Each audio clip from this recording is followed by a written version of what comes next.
What's up guys? Dr. Connor Tobisch here again with Whitefish Chiropractic. In this short video, I'm going to talk a little bit about sciatica resulting from a disc problem in the low back. This is extremely common. This could basically be anyone from their mid-20s to their mid-60s.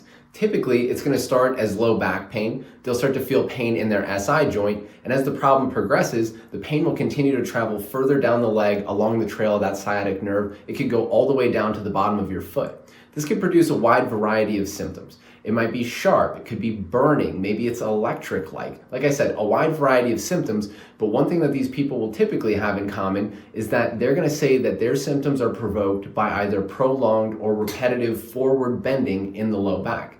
So maybe you get in your car to drive to work. As you sit there, your back starts to hurt. The longer you drive, the further your symptoms go down your leg.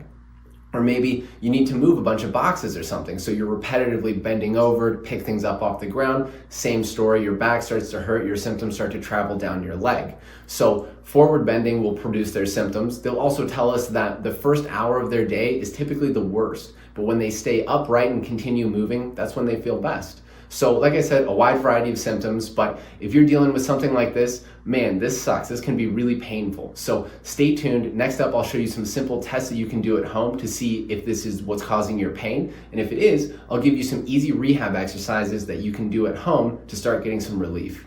The test that we're going to look at today to see if your sciatic symptoms are potentially coming from a disc problem in your low back is called the slump test. And to get started, basically all you need is a chair to sit down on. I'll turn to the side so you can see me a little bit better, but you're going to go with your affected leg, or the leg that you have your symptoms in. You're going to straighten that leg or kick it out in front of you. So kick that leg out in front of you, pull your toes up towards your face, then we're going to slump or round the low back, then tuck your chin down towards your chest.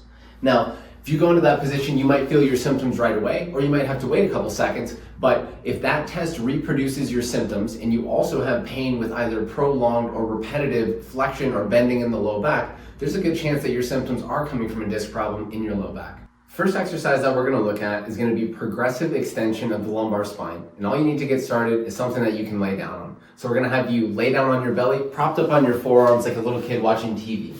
So initially, we're just going to hang out in this position. If your symptoms are in your leg, we're going to hang out here for 2 or 3 minutes, and over the course of that time, we want to see if your symptoms will start to come up your leg or get closer to your low back. If they do, that's a great sign. So we're going to hang out here for 2 or 3 minutes, just breathing into your belly. We're going to see what happens with your symptoms. They may start to come up your leg, maybe they get all the way to your back, maybe they stop it somewhere in between.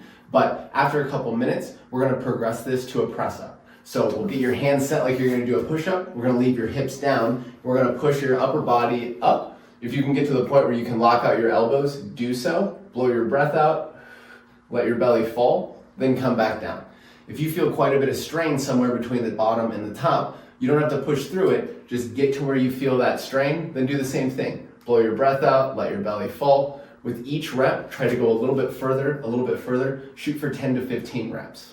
The next thing we're going to look at is going to be a way to decompress your lumbar spine, and all you need is a couple chairs. So to get started, you're basically going to hold onto the chairs and support your upper body. Then you'll kick your legs back a little bit so just your toes are on the ground.